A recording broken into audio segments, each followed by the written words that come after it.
পূর্ব মেদিনীপুরের ঐতিহ্যবাহী শিল্প এবং বাণিজ্য নগরী কোলাঘাট এবার পেতে চলেছে পৌরসভার তকমা। গত পরশু রাজ্য সরকারের বাজেট অধিবেশনে এই ঘোষণা করা হয়। বিগত সরকারের আমলে এই দাবি উপেক্ষিত থাকলেও নতুন সরকারের প্রথম বাজেটেই এই সিদ্ধান্ত আসায় খুশির হাওয়া কোলাঘাট জুড়ে। সূত্রের খবর, পুরো ব্লক এখনই পৌরসভা হচ্ছে না। প্রাথমিকভাবে কোলাঘাট ব্লকের কোলা 1 নম্বর, কোলা 2 নম্বর, আমল হান্ডা, এছাড়াও কুলশিটা এবং শহীদ মাতঙ্গিনী ব্লকের শান্তিপুর 1 এবং শান্তিপুর 2 গ্রাম পঞ্চায়েত নিয়ে এই পৌরসভা গঠিত হতে পারে।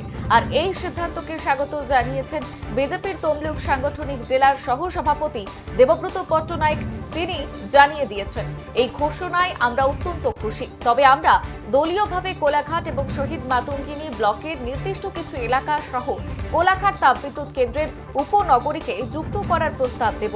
পৌরসভার মূল কার্যালয় কোথায় হবে তা এখনো পর্যন্ত চূড়ান্ত হয়নি, তবে তাপবিদ্যুৎ কেন্দ্রের উপনগরীকে কেন্দ্র করে এটি গড়ে উঠতে পারে বলেই ধারণা করা হচ্ছে।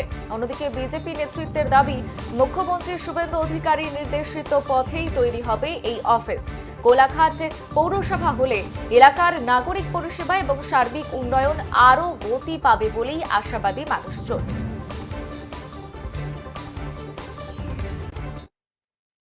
কোলাঘাটের পৌরসভা, এতে করে কতটা খুশি বা কি ডেভেলপমেন্ট প্রয়োজন কোলাঘাটে তুলে ধরছে? কোলাঘাটবাসীর দীর্ঘদিনের দাবি ছিল কোলাঘাট মিউনিসিপ্যালিটি করার।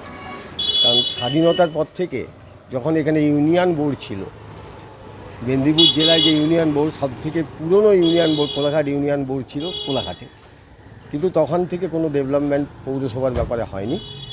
পৌরসভার দাবি কোলাঘাটবাসীর দীর্ঘদিনের, তাই এটাতে হওয়ার ফলে আমরা অত্যন্ত খুশি এবং আমরা চাইব যে নতুন যে সরকার এসেছে সেই সরকার আসার ফলে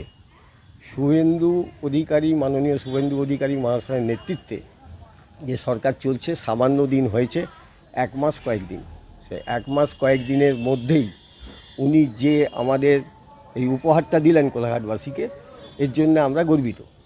শুধু তাই নয়, পাশাপাশি আরেকটা জিনিস আমি চাইব বা আমরা চাইব কোলাঘাটবাসী হিসেবে, যে আমাদের নদী বাঁধের যে ভাঙন, সে ভাঙন যাতে রোধ হয়, নিকাশি ব্যবস্থা যাতে উন্নতি হয়, এবং যেসব নয়নজলিগুলো গত দিনে বিভিন্ন পঞ্চায়েত মেম্বার বা বিভিন্ন নেতাদের ম্যানেজ করে যেসব খালগুলো ভরাট হয়েছে, নয়নজলি ভরাট হয়েছে, আগামী দিনে সেইগুলোকে রিকভারি করে নিকাশি ব্যবস্থা আরও জোরদার হোক।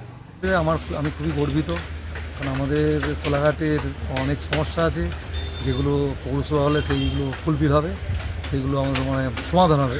কোন কোন সমস্যা বেশি চোখে লেগেছে আপনাদের?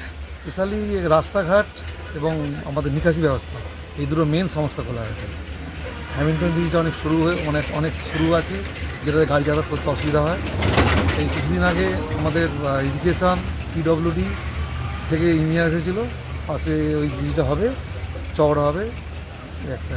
কিন্তু পৌরসভা ঘোষণার ফলে কোলাঘাটবাসী হিসেবে বা কোলাঘাটের কী উন্নতি হবে সেটা প্রশ্নচিহ্ন রয়েছে। তার কারণ কোলাঘাট ইন্ডাস্ট্রি হওয়া সত্ত্বেও এখানকার ছেলেরা বেকার, অথচ এখানে যে পৌরসভা ঘোষণা হওয়ার পর কী হবে, আর্থিকভাবে প্রতিবন্ধকতা আসবে, মানুষের উপর কর আর ট্যাক্স বাড়বে। আমরা চাইবো যে পৌরসভার যে পরিষেবা, যেমন একটি সুপার স্পেশালিস্ট হসপিটাল হোক, এবং এখানে একটা পার্কের অভাব রয়েছে, একটা সুন্দর নদীর বাঁধে পার্ক তৈরি হোক, এবং শিক্ষার উন্নতি হোক, পরিষেবা যেন পায়। তার কারণ এখানে জল প্রকল্প রয়েছে, অথচ একাধিক গ্রাম এখনও জল পরিষেবা পাচ্ছে না। তার প্রধান কারণ হলো বিগত দিনে যে সরকার রয়েছিল সেই দুর্নীতিগত সরকারের প্রধানই কারণ। তো বর্তমান সরকারের কাছে আমাদের দাবি যে নতুন সরকার এসেছে, আমাদের সকলের একটা আশা রয়েছে, হয়তো বেকার ছেলেদের কর্মসংস্থান হবে, এলাকার উন্নয়ন হবে, পৌরসভার সাথে সাথে যাতে এলাকার বেকার ছেলেদের কর্মসংস্থান হয়, যাতে উন্নতি হয়, তার জন্য আমরা দাবি জানাবো। এবং কোলাঘাটে একটা সুপার স্পেশালিস্ট হসপিটাল হোক, এই দাবি আমাদের রইল। আর কোলাঘাট ব্লক কংগ্রেসের পক্ষ থেকে আমাদের দাবি রইল যে নদীর বাঁধে একটা পার্ক করা হোক, যাতে মানুষ অবসরকালীন এটি তাদের আনন্দের জন্য একটা ভালো পার্ক করা হোক, এই আমার দাবি রইল।